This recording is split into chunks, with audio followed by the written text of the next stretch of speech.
All right, we found a pretty cool interview with ALT the Saint, Ruthless family artist. For those that don't know, he was signed to Ruthless by Eazy-E. He ghost wrote a lot of stuff.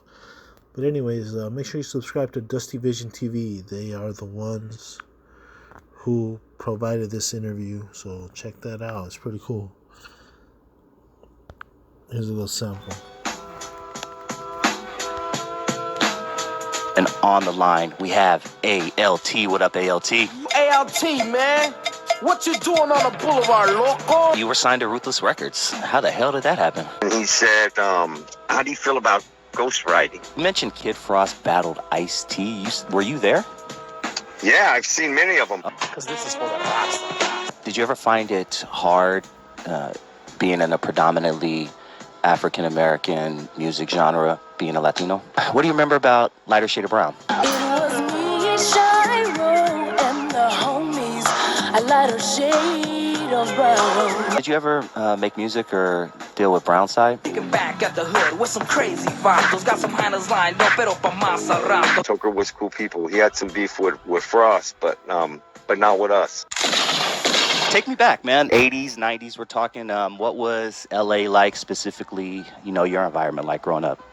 So I was a DJ, rapper, San Gabriel Valley. We did all the flyer parties. I threw a party with Tony G from Crazy Crew. And that was the infamous Tony G, KDAY Mixmaster. Yep.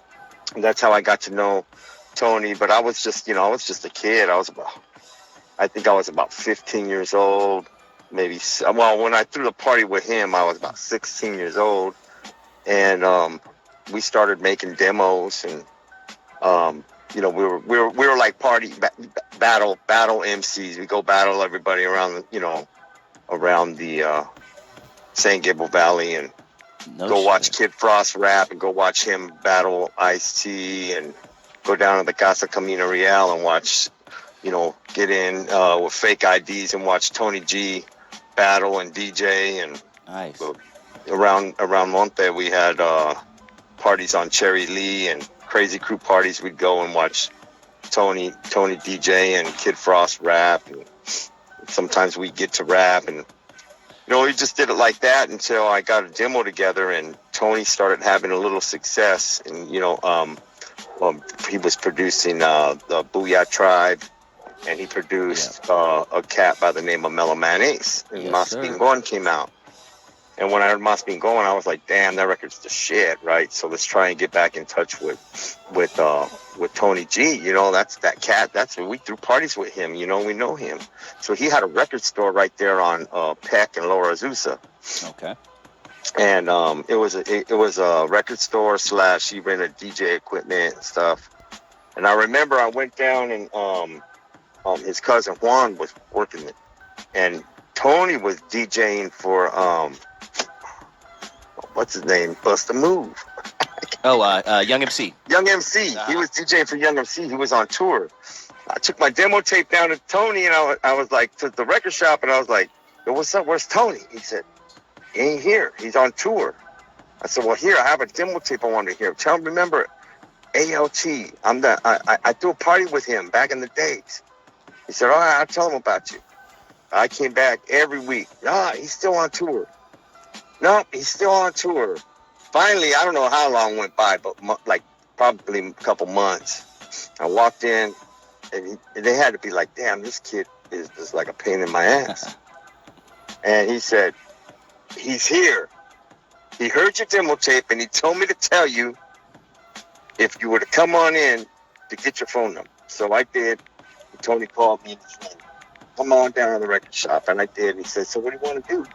I said, shit, I want to make a record. I want to make an album. He said, well, be at my house tomorrow at the house on Cogswell, which turned out to be the infamous Hitlerlick Studios. Okay. Hitlerlick Studios. G-Spot Studios. Okay. That's later in the conversation.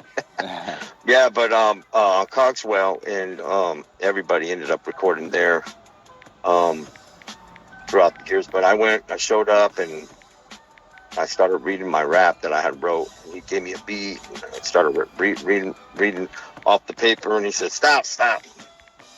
He said, go home and memorize your shit, and you come back when you got that shit memorized. We ain't doing nothing yet. I said, all right. So I did. I came back. We made a demo tape, made like 3 songs, and then he said, how do you feel about ghostwriting? I said, I have no problem with it. Why? What's up? And he said, well, I got a project.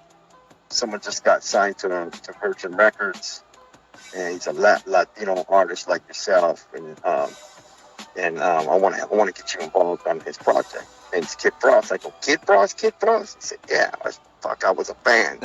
So I was like down for that. So we met up down at Wildcat Studios, and I came up with the concept Hispanic Causing Panic, which ended up being the album name, and wrote the song that night for him. And in history, that was it. I became Kid Frost ghostwriter for about the next 4 albums. Alright, man, that's pretty cool. Part 2 coming soon. I'm not sure if it's up, but go subscribe to him, look it up. It's probably up already, so check that shit out. Thank you.